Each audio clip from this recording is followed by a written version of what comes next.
mbokki auditeur auditrice rajo Malem FM 95.5 la voix di Ndoukoumane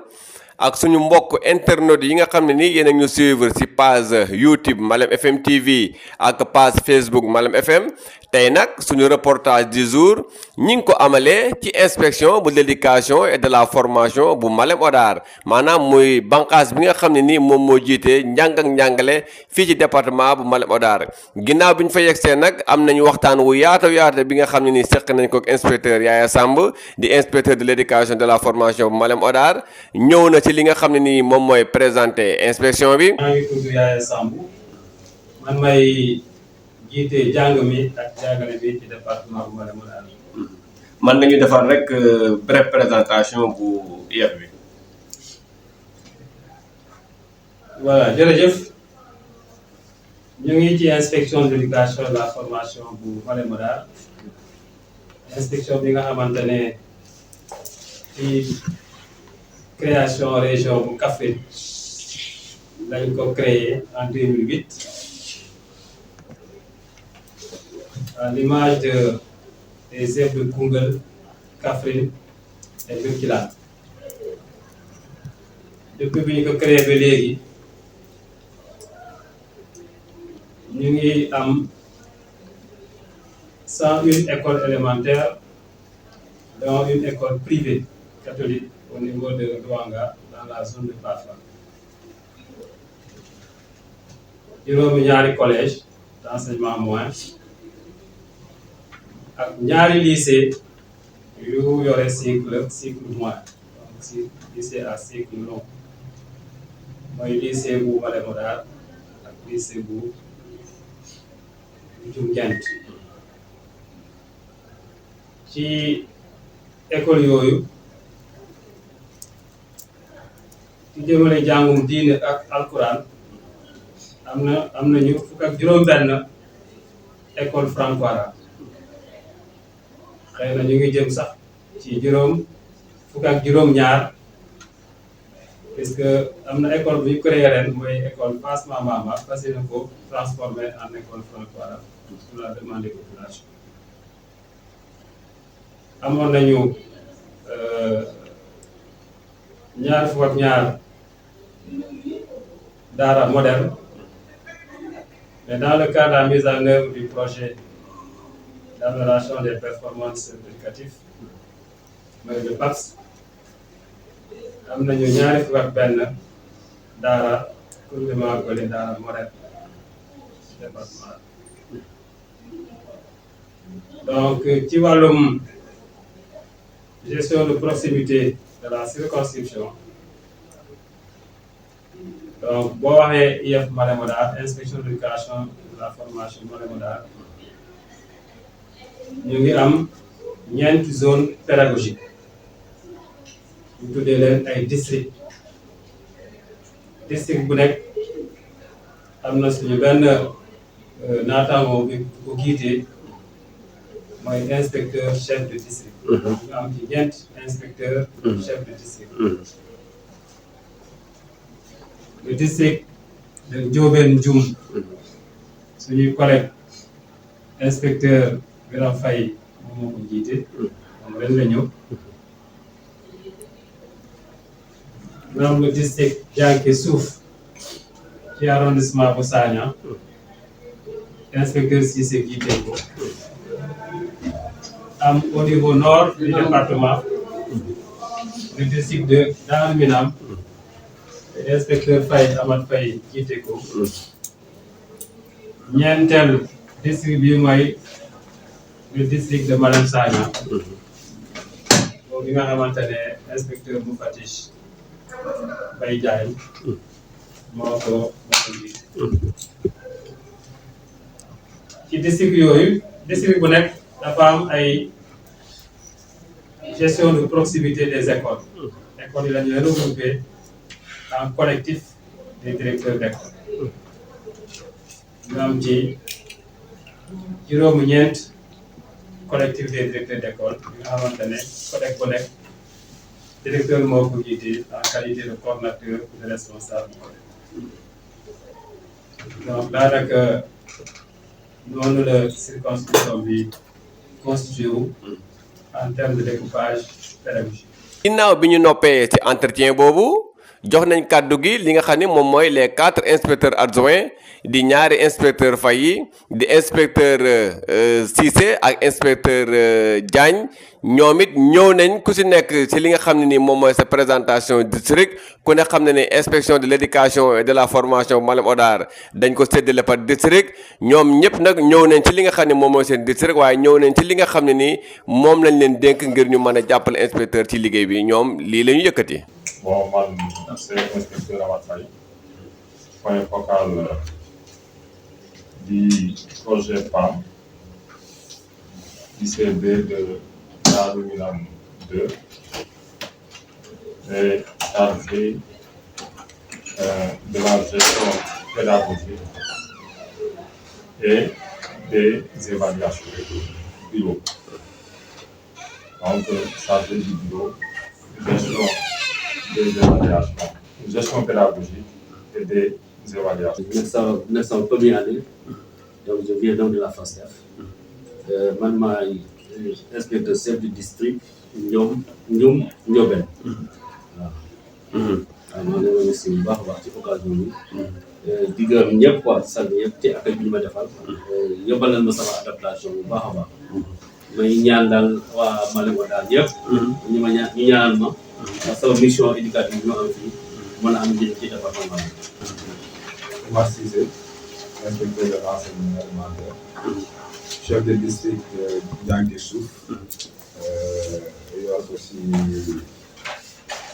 yeneen bureau yu mel ne bureau partenariat grande communication, point focal aussi MOEPS ak anglais, voilà. Yooyu la quoi maa ngi nuyu ñëpp di ziar vraiment di souhaiter à tous par anticipation une bonne année. Merci beaucoup. L'inspecteur Boy Diagne, inspecteur en langue arabe, chargé de l'enseignement arabe et des daara arabiya de Malem Hodar, par ailleurs ICB Malem Sane, dossier daara yi, enseignement arabe, dossier enseignement formation professionnelle, ak affaire de l'utilité sociale. di sant ñëpp di gërëm ñëpp. di leen jaajëfal di souhaiter ñëpp. alhamdulilah ñu neex a neex jaajëfal jàngalekat yi ak kilifa yi. salaamaaleykum. waaye ginnaaw bi école ibbee ba léegi muy octobre novembre décembre muy premier trimestre defal nañu li nga xam ne moom mooy bilan à mi-parcours yan activité wala yan programme yu am solo yi nga xam ne nii inspection bi mi ngi ko doon déroulé donte bilan à mi-parcours la. ren année scolaire 2026 bi daanaka premier trimestre bi jàll na xëy na mënuñoo def bilan li xew mais man nga ñu waxal rek yan activités yu am solo yi nga xam ne nii moom lañ jotagum def fii ci inspection bu département bu Malem Hodar. voilà jërëjëf alhamdulilah rabbil alamin alhamdulilah rabbil alamin alhamdulilah rabbil alamin ñu ngi ci jeexital premier trimestre année scolaire 2025-2026 année scolaire bi nga xamante ne dañ ko doon waajal ci comité départemental de développement bu préfet convoqué woon le 25 septembre 2025 dernier pour waajal ubbite jàng et ci dans le cadre du calendrier de découpage de l'année scolaire ñu ubbi école bi pour jàngalekat yi bu octobre amee juróom benn fan bu ñaari fan toppee élèves yi fekk jàngalekat yi mooy ouverture des classes pour élèves yi le 8 octobre 2025 depuis booba la daanaka jàng bi ak jàngale bi commencé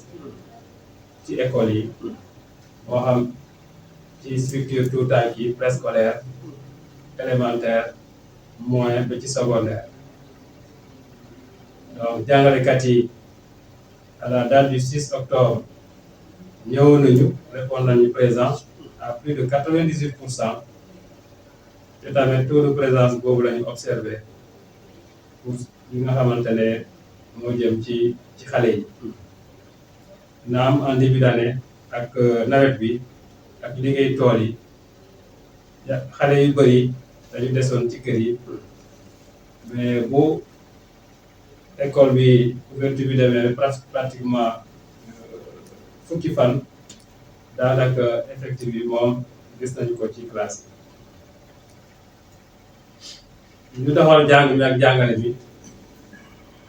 mettre en place des structures yi nga xamante ne ñoom ñoo nga école yi ñu leen tuddee les organes de gestion participative mooy les comités de gestion mooy les gouvernements scolaires mooy les structures pédagogiques les cellules d'animation pédagogique interne am ay ndaje des cellules d'animation pédagogique zonale ou externe nga xamante ne ñoom dañu ŋànk les CAP yi bu ñu fa jógee am ay ndaje de gestion de proximité ñu tuddee leen communément les dialogues de gestion amal ko ak chef d'établissement yi ñu amal ko ak les collectifs les coordonnateurs des collectifs et directeurs d'école amal ko ak directeurs yi mais ñu amal ndaje yooyu ak ñi nga xamante ne ñooy suñu partenaires sociaux parce que ñoom tamit ci lañu bokk ginnaaw bi ñu ko defee ak l'ensemble du personnel de l'IEF à travers les agents pour mën a partager non seulement vision bu bees bi bu ministère bi éducation nationale tënk ko ci Sénégal 2050 ak les chantiers majeurs du ministère de l'éducation nationale en même temps ñu nattoon xale yi ci début d'année ñu tuddee leen ay pré-test ñu def ko ñu jógee ci pré-test yi yàlla def nag dans le cadre des chantiers majeurs du ministère de l'éducation nationale am ay tàggat jàngalekat yi ñu defoon fii dans le cadre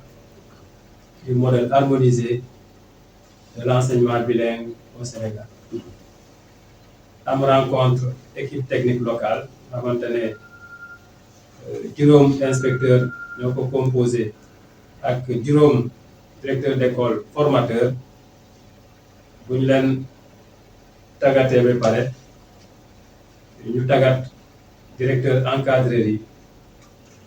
bu ñu ci jógee ñu tàggat sous forme de journée pédagogique les directeurs d'école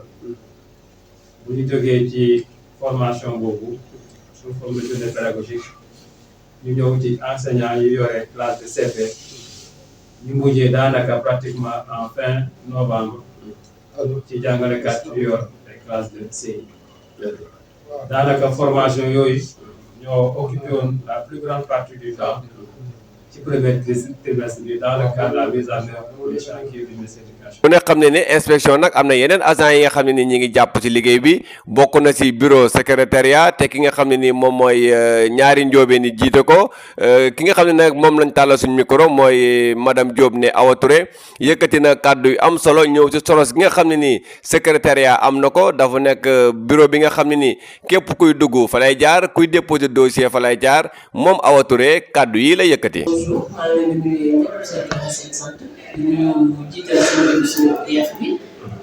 di ci teg sama moitié sama borom kër ak ñi si des ñëpp maa ngi leen di souhaiter une très bonne et heureuse année ñu jeexale ñu ko olof di waxee bu déwén naree naqari yàlla na mel ni ren ñëpp maa leen di souhaiter une très bonne année et plein de santé, plein de bonheur, plein de xaalis surtout dara yàlla def dara si poche yi ñu solidarité bi gën a bëri àndandoo bi gën a rafet. yaa ngi secrétariat mën nga ñoo wax liggéey secrétariat bi naka lay demee fii ci yëpp mooy waaw liggéey secrétariat bi moom yombul na yombul ndax ñun ñooy kanamu IEF bi ku dugg si ñun lay njëkkee kuy dem tam si ñun lay mujjee. kuy dugg kuy andi kayitam ñun ñoo koy recevoir sa kayit buy dem ci ñun lay jaar si lay mu dem ci IA jaaree fa dem ministère bu dee kayit yi ñuy def am na kayit yoon tamit fii lañ koy defaree yoon nañ tamit di jaar. la nga xam ne tey boo demee au niveau des écoles ñu bëri ñu ngi def ay journée porte ouverte pour mën a saafowante parents yi mais aussi man leen a joxaale bulletin notes yi. lu waral les journées portes ouvertes yi nga xamante ne ñoo ngi koy organiser fépp ci département bi. ci école yi.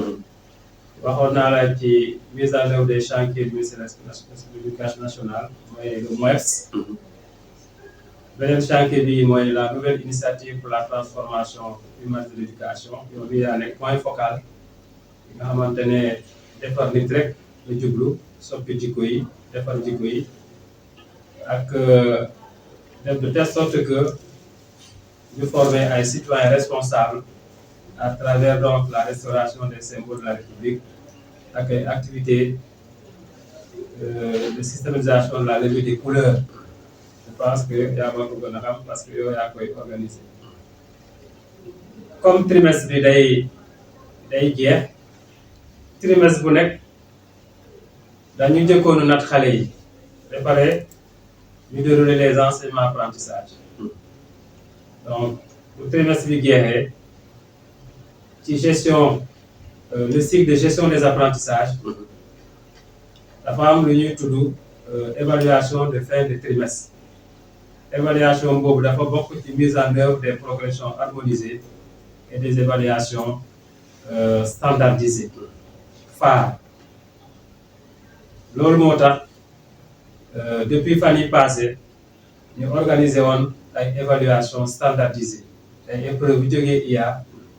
ñu reproduire ko au niveau de l'IEF codec yi ñëw jël épreuve yi jox ko directeurs yi ñu administré ko pendant 2 jours. mercredi ak jeudi bu ñu paree ñu préparer bulletins yi préparer relevé yi. ñi ngi ci premier trimestre bi jël feetu Noël day baax yenn agents yi jéem ci profito présenter seen bureau waaye nag souhaiter li nga xam ne nii moom mooy joyeux Noël wala bonne fête de fin d'année par anticipation ci agents yi nekk foofu yëpp ci noonu lañ taalalee suñu micro ki nga xam ne moom mooy Ibrahima Niang Diop yore bureau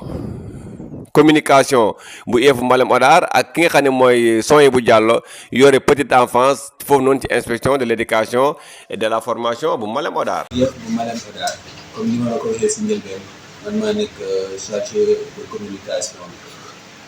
en plus de ça am na ay bureau yoo xamante ni wala ay postes yoo xamante ni dañ ma ko dénk notamment li nga xamante ne mooy quantum horaire bi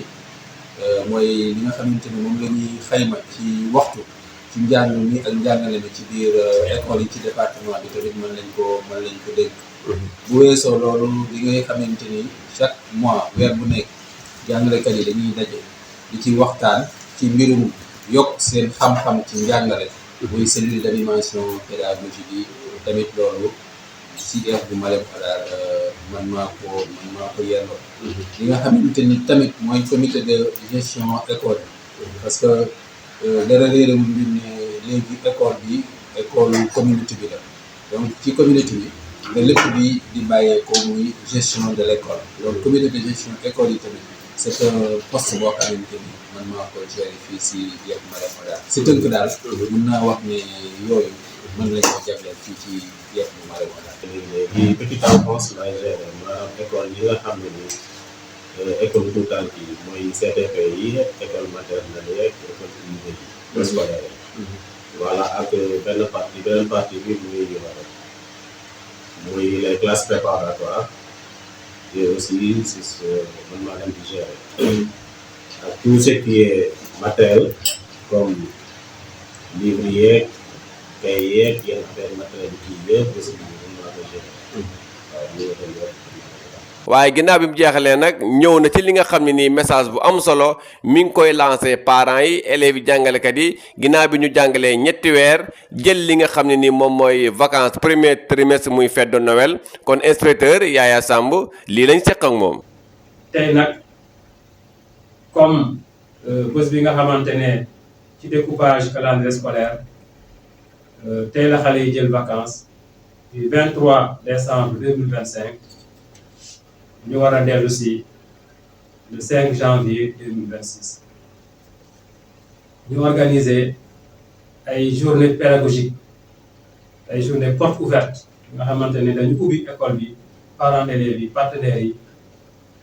pour que parents yi ñëw jël si cahier élèves yi